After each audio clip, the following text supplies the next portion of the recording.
Whenever we have pulao at home, we want it to feel special, right? Well, today on Ranna Roshmita, we are whipping up a royal and aromatic pulao that's loaded with soft and melt in your mouth motis, which are little paneer pearls. Let's dive in. First, let's start with the rice. We are using long grain basmati, which is perfect for that fragrant fluffy pulao. Make sure to wash the rice thoroughly until the water runs clear. This removes any excess starch. Then soak it for about 30 minutes. Now on to our paneer motis. Grab a block of paneer and grate it. To this grated paneer, for binding, mix in a little corn flour and some salt to taste.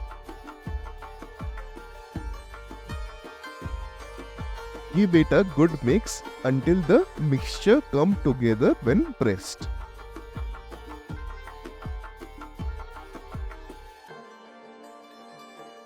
Now take small portions and roll them into smooth, bite-sized motis.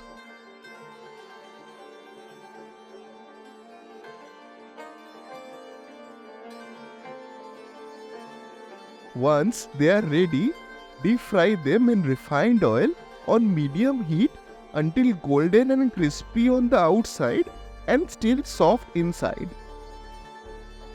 These motis are going to add some amazing texture to your pulao.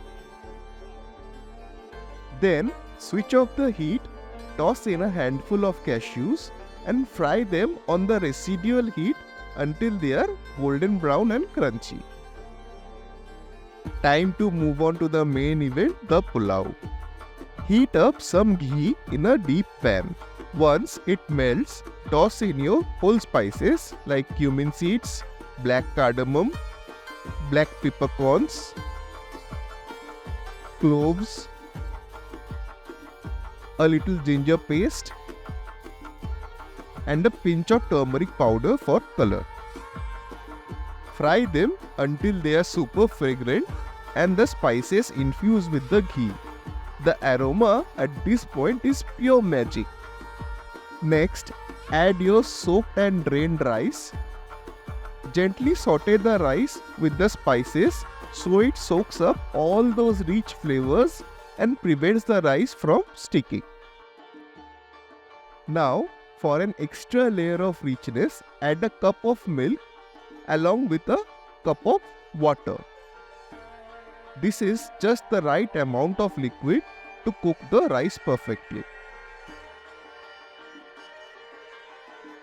Add those fried cashews for the sweet crunchy contrast and season with salt to taste. Bring everything to a boil, then cover the pan and let it cook on low heat for about 10 minutes or until the rice is fluffy and tender. Then take the pan off the heat and give the pulao a gentle stir and rest for another 10 minutes before serving with the garnish of paneer motis. And that's it. You have just made a fragrant, flavorful and festive paneer moti pulao that's perfect for any special occasions or when you just want to treat yourself. Serve it with a refreshing raita or your favorite curry and you have got a meal fit for royalty.